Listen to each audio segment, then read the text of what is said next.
चप्पला काढून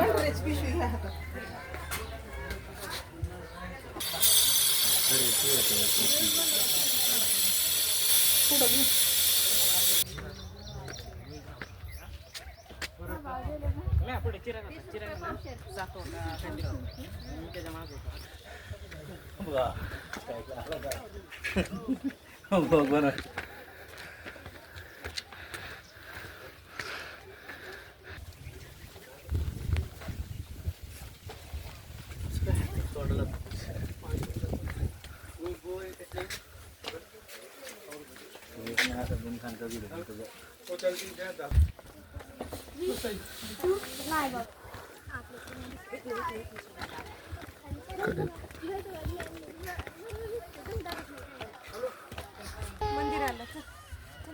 कडे पठार चढाई.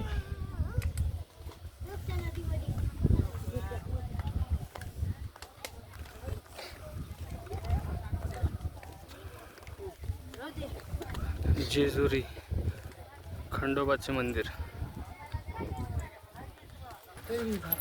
खंडोबा देवाला घेऊन उचलून आणण्यात आलेला आहे.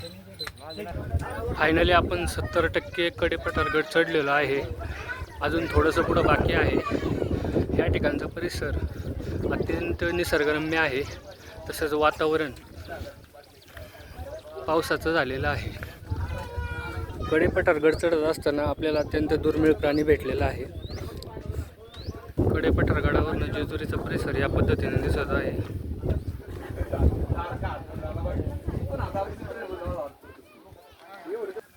कडेपठार गड चढत असताना अत्यंत धोकादायक अशा पायऱ्यांचा सामना करावा लागतो. अजून एवढं बाकी आहे. आज रविवार असल्यामुळे जास्त प्रमाणात गर्दी आहे. त्याचबरोबर सभोवतालचा डोंगर झाडी या पद्धतीने त्याच्यात दिसत आहेत. फायनली आपण गडाच्या टोकावरती येऊन पोचलेलो आहे. या ठिकाणाहून मानुबाईचं मंदिर स्पष्टपणे दिसत आहे. तसेच त्या ठिकाणचा परिसर या पद्धतीनं आहे. पावसामुळे वातावरण अत्यंत सुंदर असं दिसत आहे. चढून चढून गड पाय दुखायला लागलेला आहे. तरी पण लोक खूप आवडीने गडावरती चढत आहेत.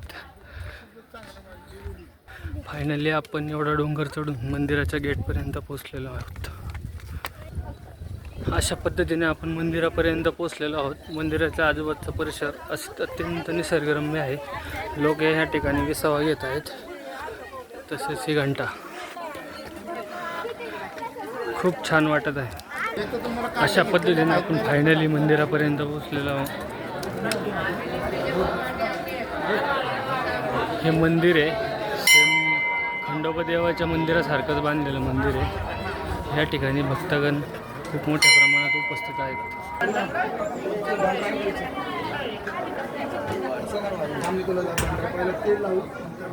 तळी भरा पहिला तळी.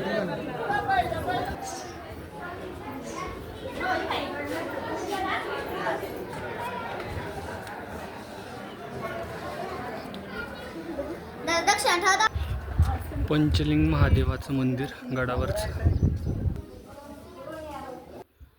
अशा पद्धतीने आज आपण म्हाळसाकांत बानुबाईचं दर्शन घेतलेलं आहे. हा आजूबाजूचा गडाच्या आजूबाजूचा परिसर आहे. तरी सर्व मित्रांनो हा व्हिडिओ कसा वाटला त्यासाठी लाईक शेअर सबस्क्राईब करा. कडेपठार सर करताना खूप छान वाटले. तरी परत एकदा आपण पण एकदा व्हिजिट करावी आणि आपल्या देवी देवताविषयीचं जे वैशिष्ट्य आहे ते समजून घेण्याचा प्रयत्न करावा.